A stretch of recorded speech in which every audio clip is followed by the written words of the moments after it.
Ces dernières heures, un événement majeur a secoué la scène internationale, faisant la une de tous les grands journaux, bien que la plupart en proposent une lecture superficielle ou erronée.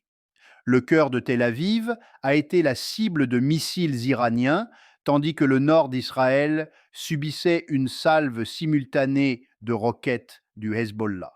Dans plus de 20 localités, les sirènes d'alerte ont retenti d'une seule voix. On déplore des infrastructures en ruine, des blessés et surtout le sentiment qu'une région déjà vacillante vient de franchir un nouveau palier vers un embrasement total. Mais avant d'aller plus loin, il est impératif de poser un constat clair. Ce qui s'est produit aujourd'hui ne sort pas du néant.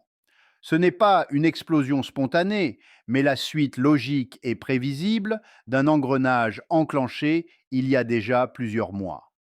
Ce sont les conséquences directes de choix politiques et militaires que les médias traditionnels ont préféré ignorer ou minimiser au moment de leur mise en œuvre.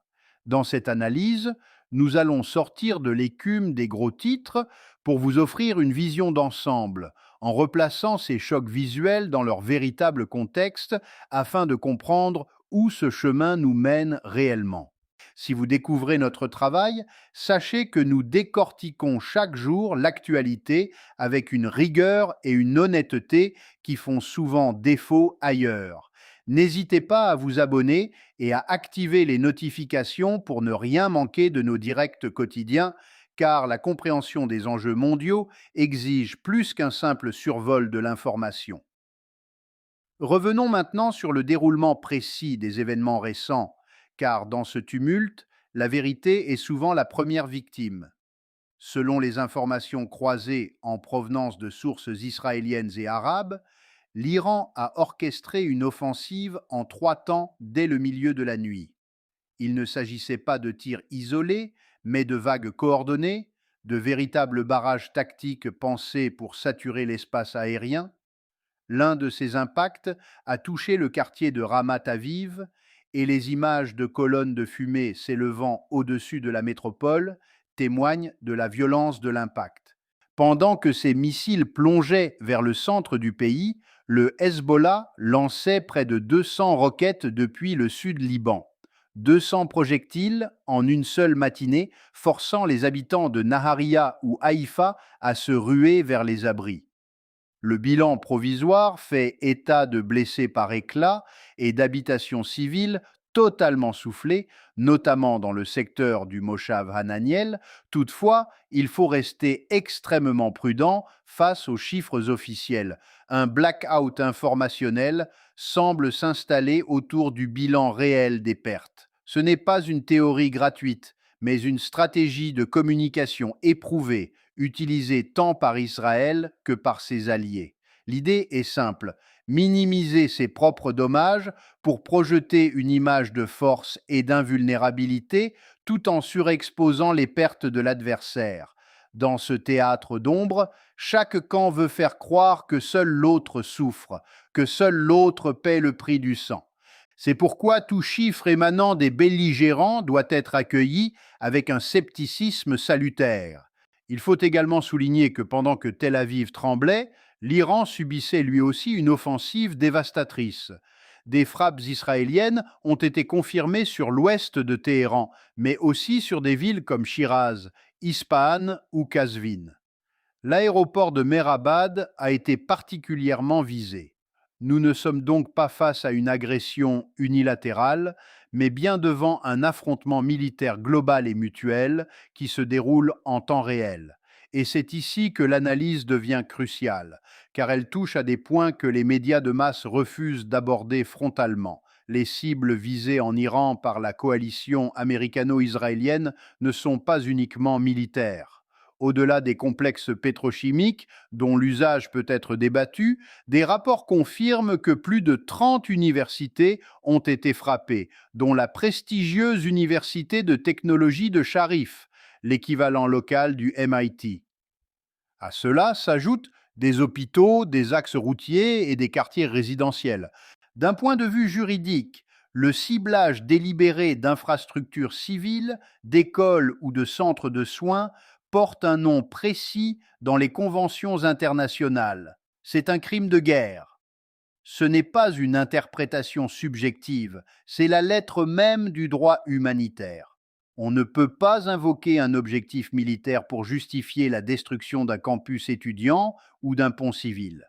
Ce type d'opération ressemble davantage à une campagne de terreur visant à briser le moral d'une population qu'à une stratégie de défense classique. Cette escalade s'inscrit d'ailleurs dans une suite politique directe. L'ultimatum récent de Donald Trump exigeant la réouverture du détroit d'Ormuz sous peine de voir les infrastructures civiles iraniennes rayées de la carte. Menacer de telles destructions est déjà, en soi, une violation des règles internationales. Le délai ayant expiré, nous voyons aujourd'hui la mise à exécution, au moins partielle, de cette menace sur le dos de citoyens qui n'ont souvent aucune influence sur la diplomatie de leur pays. Sur le plan purement stratégique, la coordination entre Téhéran et le Hezbollah marque un tournant majeur. Les gardiens de la révolution parlent d'une opération intégrée. Ce ne sont plus deux entités distinctes agissant par opportunisme, mais un commandement unifié capable de synchroniser des tirs de missiles balistiques et des salves de roquettes pour saturer les défenses adverses. Cette synergie opérationnelle dépasse largement ce que beaucoup d'experts occidentaux jugeaient possible. Nous assistons à la naissance d'un front unique, une alliance militaire qui fonctionne comme un seul corps. Cette mutation change radicalement la donne pour la sécurité régionale. Parallèlement, une autre réalité émerge, souvent occultée, celle des populations du nord d'Israël, comme à Kiryat Shmona, qui se sentent sacrifiées par leur propre gouvernement. Ces citoyens expriment un sentiment d'abandon, estimant que les calculs politiques de leurs dirigeants les laissent en première ligne face aux roquettes, sans protection réelle. Enfin, il faut tordre le cou à une idée reçue, complaisamment relayée par certains cercles occidentaux, celle d'un Iran à court de munitions. L'argument selon lequel l'Iran tire moins de missiles parce que ses stocks s'épuisent est une erreur d'analyse profonde. La réalité est plus inquiétante. L'Iran tire moins parce qu'il a besoin de moins de projectiles pour atteindre ses cibles. Les systèmes de défense israéliens, comme le dôme de fer ou la fronde de David, sont sous pression constante depuis des semaines. Leurs intercepteurs ne sont pas illimités et coûtent une fortune. En harcelant ces défenses, l'Iran a réussi à dégrader leur efficacité. Aujourd'hui, un ratio de tir bien plus faible permet d'obtenir les mêmes résultats destructeurs. C'est le piège de l'épuisement asymétrique. Lancer un drone coûte quelques milliers de dollars, tandis que l'intercepter en coûte des millions. L'objectif n'est pas de gagner par un coup d'éclat, mais de rendre le coût de la défense insupportable pour Israël et ses alliés sur le long terme. Ce qui se joue également au Liban, avec la création de zones d'exclusion, suit un schéma tristement célèbre. En rendant la vie impossible dans certaines régions par la destruction des infrastructures, on force le déplacement des populations pour transformer des territoires souverains en zones tampons permanentes. C'est une stratégie de grignotage territorial par la force qui, une fois de plus, se fait au détriment des civils. À l'heure actuelle, nous sommes dans une impasse où la puissance militaire remplace la diplomatie. Chaque camp s'imagine que la prochaine étape de l'escalade forcera l'autre à céder, mais l'histoire nous enseigne que ce genre de pari finit rarement bien. Le dialogue et la médiation internationale sont les grands absents de cette tragédie.